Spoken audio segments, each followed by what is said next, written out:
Hey Collective, it's Alan. Welcome back to the channel. This morning what I wanted to talk to you guys about was actually a subject that I find very near and dear, which is truth, and what truth can do for a true leader. And one of the greatest examples I can give of the power of that truth is that whenever truth is wielded and wielded properly, it always ends in inevitable success, right? It is always going to be a successful outcome whenever you apply truth to a situation. The interesting part about that is that we are indoctrinated to believe that we should be afraid at times to tell the truth because you can be persecuted or you can have backlash because people don't necessarily always want to hear the truth.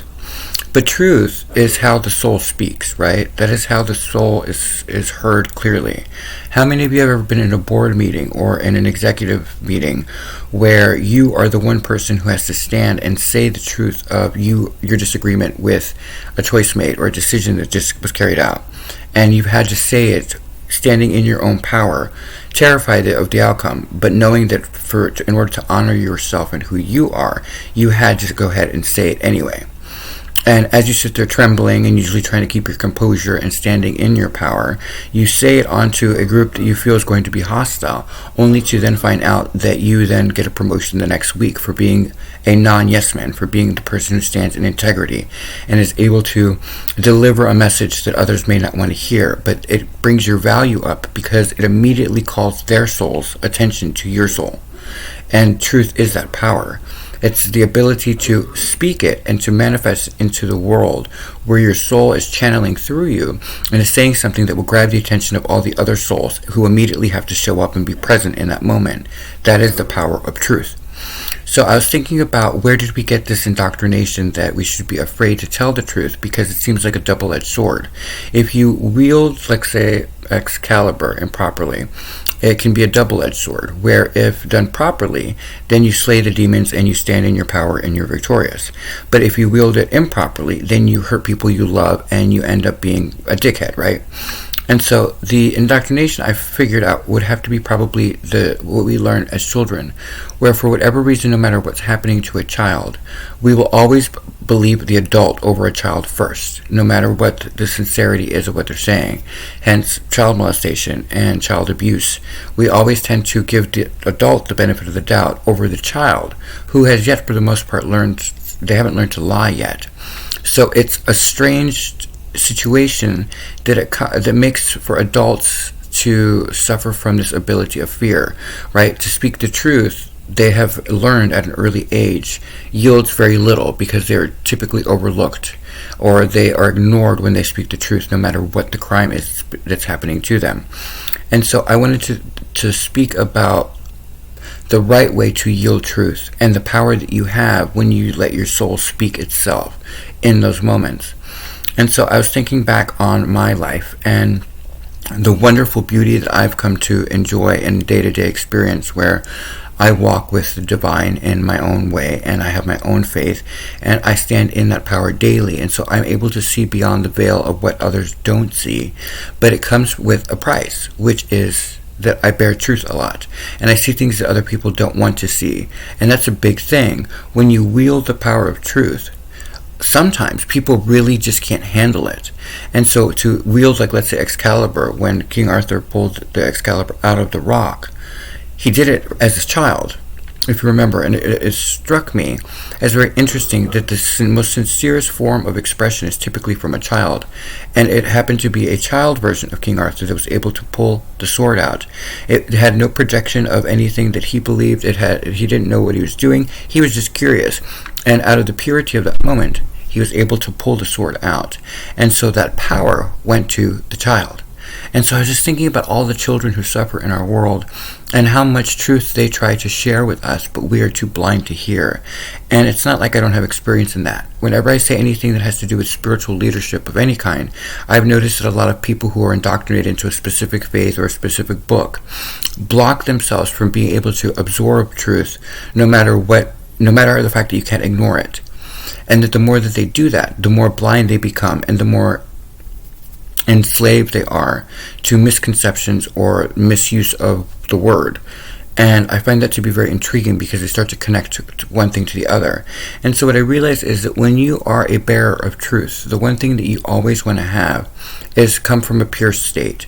The purest state is obviously the soul, but the purest state for a human expression is someone who's very candid and very honest and takes accountability and responsibility for their day-to-day actions. And so as we look at the world and the disarray that it's in right now, one of the greatest things that we don't see is a lot of truth. A lot of people hide from speaking it because of the fear that they have learned as a child, to actually trying to even say things. Yet in executive and leadership roles, we've come to understand that it's the complete opposite, that you are respected and you are revered for the ability to stand in your own power and speak what needs to be said in the face of adversity. So where does that discrepancy happen, and is it related to societal issues? Because you'll notice, like, people who are on the fence, who's like, what is it, that lay for anything and don't stand for anything, those type of people are sheep. They're called sheep. And the flock is being led in different directions that are not of truth or valor, and have no value to society other than basically to slaughter. But to say such things immediately brings from the middle ground area a backlash, because they don't want to hear that. No one wants to hear that. But it doesn't change the fact that it's truth. Remember in one of the recent videos I had mentioned that people always make fun of conspiracy theories, but yet conspiracy theories are not proven incorrectly. They're just not spoken to. So there's truth within a lot of conspiracy theory, but people don't want to admit that, because then that would mean they would have to look beyond their nose, and nobody wants to actually investigate their reality. Everyone wants to trust that everything's going on, yet very few people actually tell the truth. So you see how that becomes a whole polarity thing there. And so I found it very fascinating as I sat here and I was thinking about this message, and I was trying to figure out exactly how I was going to phrase it, because it was one of those roundabout topics that I was just kind of mulling over as the night went on. It's almost 3 o'clock here, and y'all know that the Divine and I like to commune late at night because it's usually when I'm most meditative and I don't have any chatter going on. And so I wanted to talk about why I feel there is such a discrepancy, and I think it has to do with the purity of one's soul. We are so taught to believe that materialism is the end goal for all things that we forget that we're in an academy of great importance, right? We start off as a mineral, then work into a plant existence, and then through the plant existence we level up at the very top as a tree. Then when we evolve from a tree, we move into an animal, and we work all the way through the different animals and insects and all of that thing, and we become able to actually mingle with other colonies, and we become colonized, and then we end up at the top of that food chain in the forest as a wolf or as a lion. And so then we manifest finally into the evolution at the very top as a dog or a cat, something that's domesticated, that learns how to incorporate daily interaction with humans. And then the next evolution in the academy would be the human experience, and so they start at the bottom and they work their way up. Yet the one thing that releases the most energy and that gets you the most ground covered would be truth. Anytime that you bear the truth and you take on the adversity that comes with that, you seem to evolve quicker and quicker, and your soul purifies more and more. After all, that is the nature of freedom. Freedom of expression, freedom of speech, freedom to believe in whatever you believe in. All of those start with freedom, but they all bear truth. It's the one constant staple, if you will, between all living beings, is the fact that when something is true, it cannot be untrue. But many different things can be true all at once. But it just takes the purity of one's essence and one's soul to discern what is valid for them at that time, right? Because let's say that you are a being who is ascending and rising above the chaos and doing your best as a soul to reunite with the body, and you are trying to do so. Sometimes the biggest obstacle you're going to have is your inability to admit that what is true is uncomfortable. And now we've switched to another topic, right?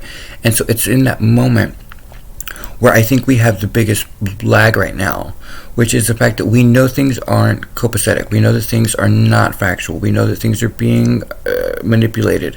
But yet no one wants to deal with it, because if we did, we know that it's such a thin veneer between what's actually happening and what we suspect is happening, that if we just manage to just scratch one little inch of it, it would all come crashing down.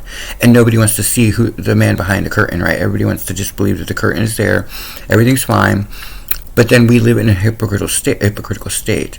And so in spiritual circles, the idea of ascension, that puts you almost at odds with yourself, because you have to discern what is true in mixed lies, right? So something that starts off as truth is doctored or changed in order to facilitate someone's ego or small penis, whatever it is, and or male dominance, and again, small penis over the feminine nature.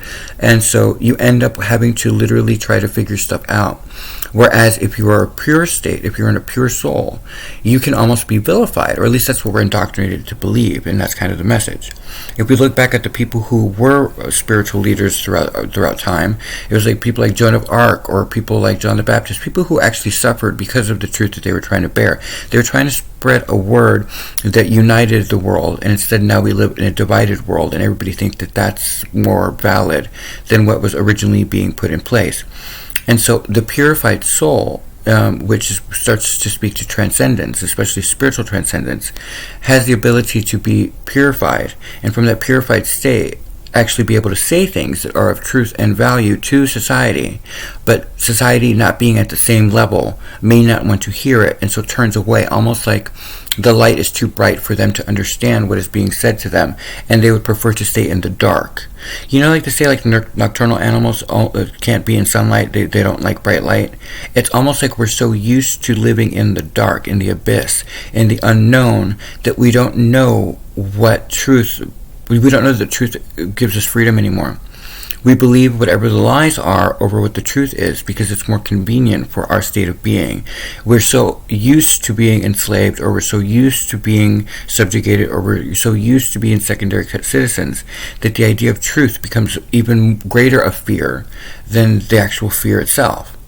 And so as we move through this ascension period, and we start to move into this transcendence period, where we're now aligning with a higher being, with a higher sense of self, and a higher collective consciousness, we're having now to face the truth of things.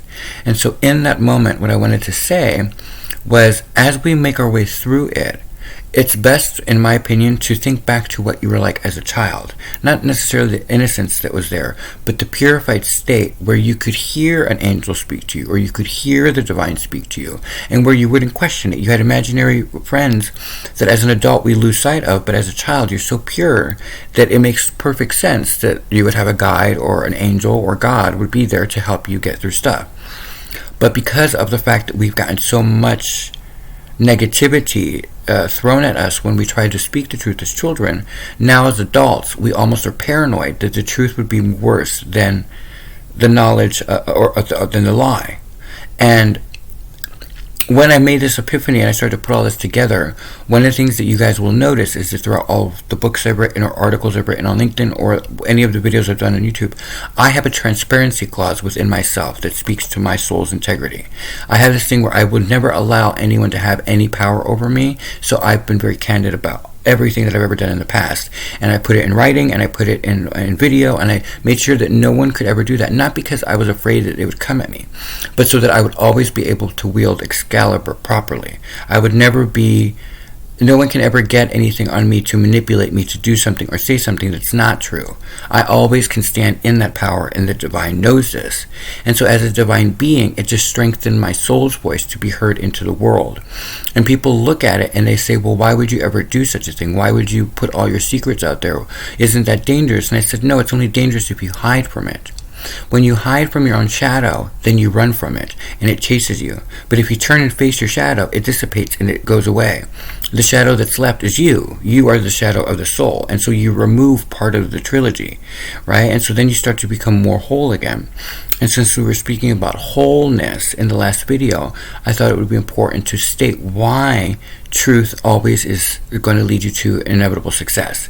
Because at the end of the day, no matter who you are, when you speak the truth, even if it has an immediate negative reaction to it, you understand that at some point down the road, you get either into heaven, or something happens where a leader recognizes that you said the truth and their soul acknowledges your soul, and something happens where you are seen with more value.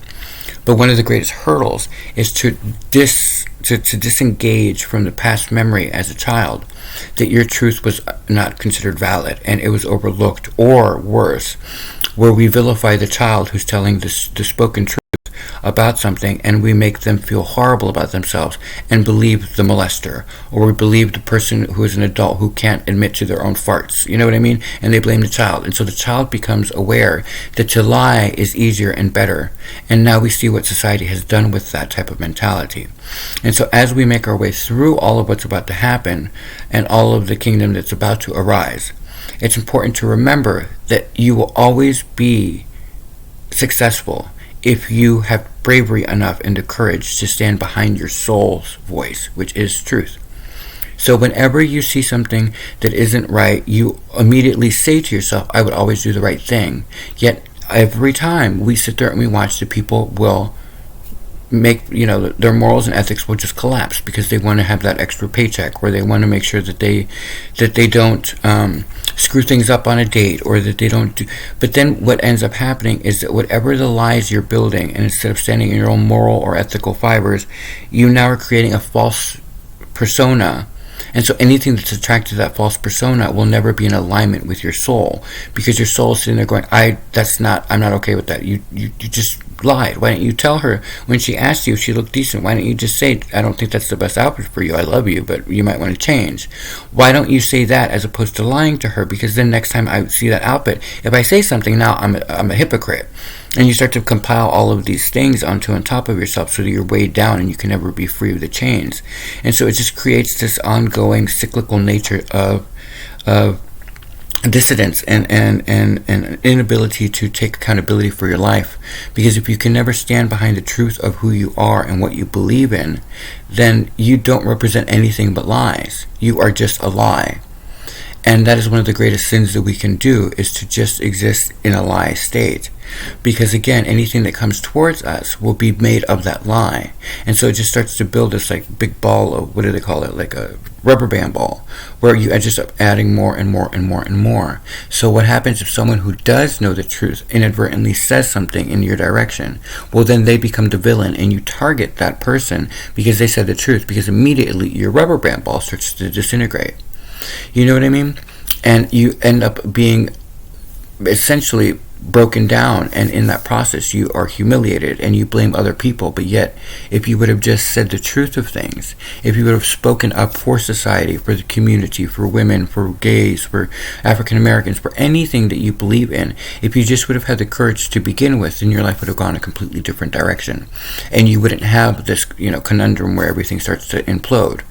And so as this next section of our evolution begins, where we do move towards this collective unity, where the planet realizes that we're on a crash course to the end, and the return of the king would be judgment, and that would be it. And so instead of doing that, I find that by just speaking to you all on a soul level and saying to you, I'm not follow my lead sometimes. I may not have the biggest followers, but the truth of my soul is speaking to your soul. If we start to have this dialogue where we ask honest questions of each other, then we will get the truth and answers. And when those answers come to us, we start to become whole again. We return to a state of purity, and we start to see the world for what it really is. And in that unified state, we can actually make a difference. We can start to actually see through the facade and the bullshit, and take on every little thing and every little ego out there that is manipulative and materialistic. Because we all know that we have a short time left. And so instead of making things worse, why not just ask the tough questions that we need answered, get the real answers, and then deal with the consequences quickly and like a rubber band, as opposed to letting it go on and on like we're doing right now. You can't outrun what we're running from. You can't keep, trying to put sugar on something that's salty and sour. It's just, it may taste good for a second, but for many people, we don't like that flavor. And so it just sits with you the wrong way, and you never break free of these chains. Isn't it better in this world for all of us as human beings, as souls, as divine beings, to live in a state of truth where we at least know the truth of life? But instead, we don't even know why we're missing chunks in our history. We refuse to ask questions of our biblical leaders. We refuse to look at the developments going on in third world countries. We refuse to actually look at the truth of ourselves, to understand where we are coming from and why we are, if we are messed up, or why we're not messed up. What is the variable there between somebody who is spiritual leadership and somebody who's just a leader? What is the difference? If anybody who is a typical leader lives in a place of truth, then they should also be a spiritual leader because they have that spiritual center of truth. And so why is there a variable between them? Why are we afraid to be both? Why can't we stand in that power and own our own catharsis and our own experience in a way that makes us more in control? But instead we prefer to live in a state of lies and misconceptions and misbeliefs and allow people to get away with things that we know are crimes against humanity. We know there should not be any of this going on, yet we allow it because it's so much safer, sadly, for many of us to live in the lie as opposed to wield Excalibur carefully. And yet the one creature on our planet that tends to live with Excalibur in the hand is a child. Why do we allow child trafficking? Why do we allow child molestation? Why do we allow it in churches? Why do we allow it throughout our world? What is it? Why do we allow people to beat their children to death? Why is that not a high crime? Because we're afraid of the truth of us. We bring these children into the world, and then we deny them their right to be themselves. We deny them their truth from the get-go. And then we wonder why society is built on lies, misconception, and complete hatred for each other. It's because we indoctrinated them into understanding that truth has no value. But yet, when we are at executive level, we honor them and pay. You would have to go through a lot in life in order to finally come to understand that the truth is always the right way, because you've been indoctrinated to believe of the opposite side of it. That is, unless you're overly educated or given a silver spoon or have privilege, and somehow that gives you the opportunity to jump over the work experience and lead right into a middle management or above. Then it becomes of value, but only in certain situations. Do you see where that all starts to break down more and more?